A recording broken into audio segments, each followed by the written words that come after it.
Attacking is not always easy. There are times a chess player can't just rely on his calculations and must play by instinct. We all love to attack.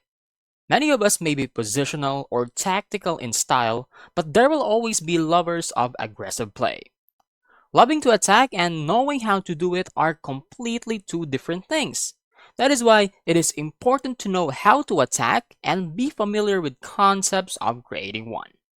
In this video, we'll talk about Rook Lift. This is one of the most straightforward ways to create an attack.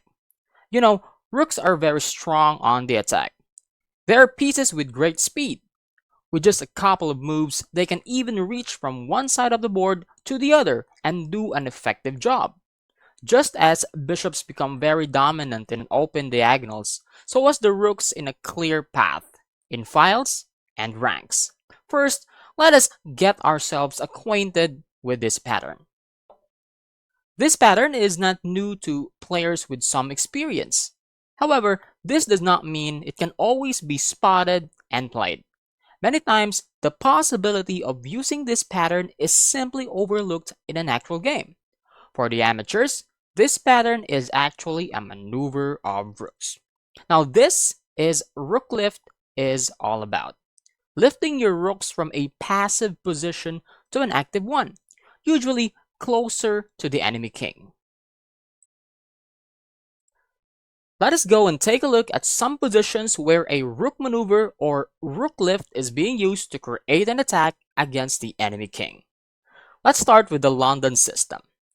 There is a line in the London where black challenges white's strong dark square bishop with bishop to d6. Now, instead of capturing the bishop on d6, many players make a retreat with bishop to g3. The idea is simple. In the event where black plays bishop takes g3, if he really wanted to exchange the darks for bishops, now white will retake with the h pawn. H takes g3 and the h file opens for the rook. If black is not careful and castles king side, white will sometimes castle in the queen side or even delay it and use this open file as path for a rook lift and create an attack. Remember the fundamentals of the middle game? Rook needs open file. The typical plan for white is to play queen to e2, play knight to e5, f4, g4, g5 to drive away the knight, and put his rook to h3 and g3 and create a devastating attack on the king side. In this game, black just played bishop to h4. Many players would be annoyed and play the most natural g3, or perhaps rook to d2, right? And double the rooks on the d file. Now, these are great moves by the way, but only the experienced players would notice the very strong attacking move rook to a3. The idea is straightforward. The rook will move to the other side of the board and create an attack in the king side. And the game continues bishop b7, rook h3, bishop d5, knight c3, bishop takes c4, queen takes c4, bishop goes back to e7, queen e2, rook c8, queen to g4, king h7, rook g3, bishop f6, knight e4. Now, knight e4's idea is to capture that bishop on f6. And queen needs to recapture because otherwise this g7 will be mate for black, right? And also, after the queen takes, there's a fork on knight d7. So, the 7th rank should be protected and the only move is rook c7. Now, h4 is a good move. Queen e7, king h2, knight goes back to d5, knight takes f6 check, queen needs to recapture again because otherwise this g7 fall and checkmate for black. And rook to d3, another rook lift there to move the rook to the f file and create extra pressure to black.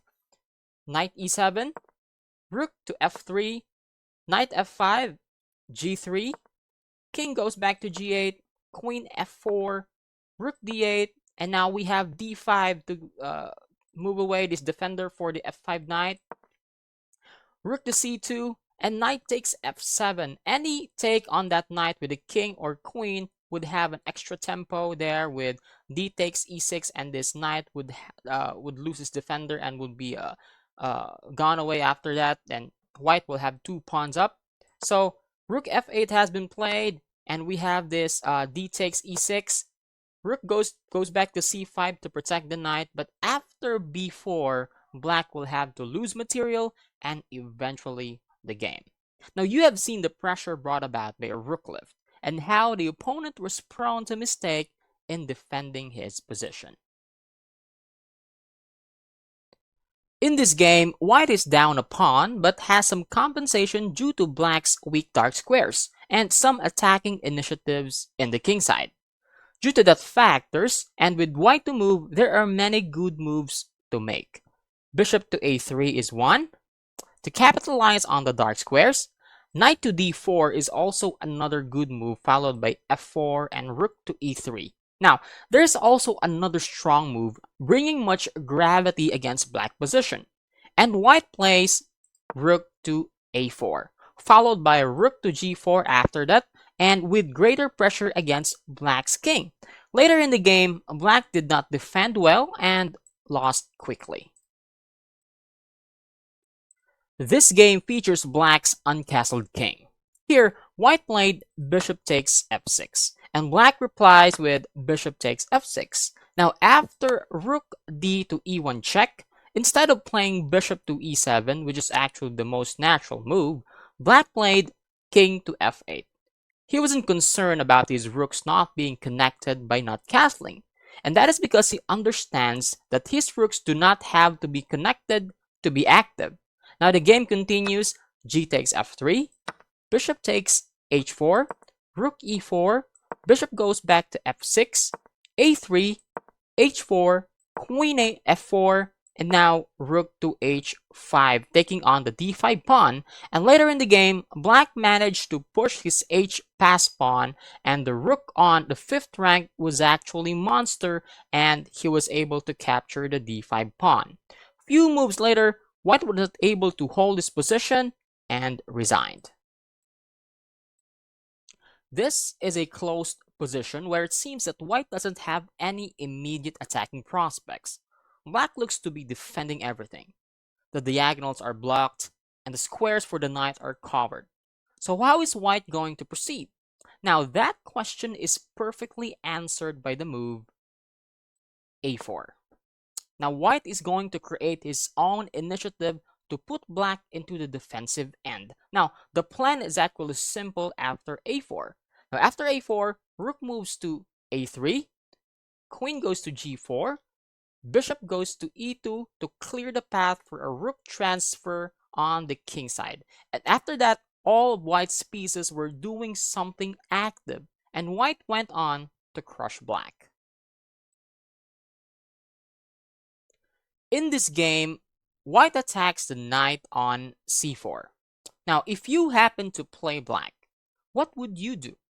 Would you retreat the knight or find some attacking prospects for the whole of black's army? You can pause the video and try to find the best move for black. Alright, congratulations if you saw the move knight takes d2. Now, white can't take that with a queen, right? Because it would be uncomfortable after black's c5 or e5. So the rook needs to take that knight on d2. Then we have rook to g5. The plan is not necessarily to attack the king, but also to put the rook either on the d file to put pressure on white's isolated d pawn, or also, depending on the demands of the position, putting the rook on b5 and create pressure on white's king. And the game continued, queen to h7, queen b3, queen takes h4, rook g to d5, and now putting the pressure on that d isolated pawn, we have queen h7, e5, queen takes f7, queen e3, rook h to d1, pawn takes pawn, we have h4, bishop e5, g5, d3, knight goes back to c1, c5, queen f2, queen takes f2, rook takes f2, we have bishop d4, rook to f7, c4, g6, and we have rook b5, rook to d2, and after some repetition of moves, black finds c3. Now rook takes d3, Now we have this c takes b2, king b1, and we have a new queen on the board. King takes c1, king b2, king c2, and we have rook c5, king takes b2, and rook takes d3. And white was not able to successfully promote his passed pawns, and black ends up winning the game. Here is another interesting puzzle. Looking at this position, we see that most of the action is actually happening in the queen side and the center. Black's position seems to be okay. But if we look deeper, we see that Black's king has no defenders in the king side. All Black's pieces are on the queen side and are focused on their forces in that direction. White to move, and he finds an excellent idea to exploit this factor and take over the initiative. Can you find it? Now you can pause the video and try to find the best move for white. Alright, that was awesome. The best move for white is a4. Now, the move a4 is an excellent idea of sacrificing a pawn to instantly make the rook active and create immediate pressure to black's position. Because after knight takes a4, we have rook to a3, and then we'll move to h and g files and put black into the defensive end. And that is a powerful move for white to have an initiative with. I hope you learned a lot from this video. Well, it takes practice to level up our game. So go ahead and apply it to your games. Hey, check this video out to make sure that you get more important information to bring your chess to the next level.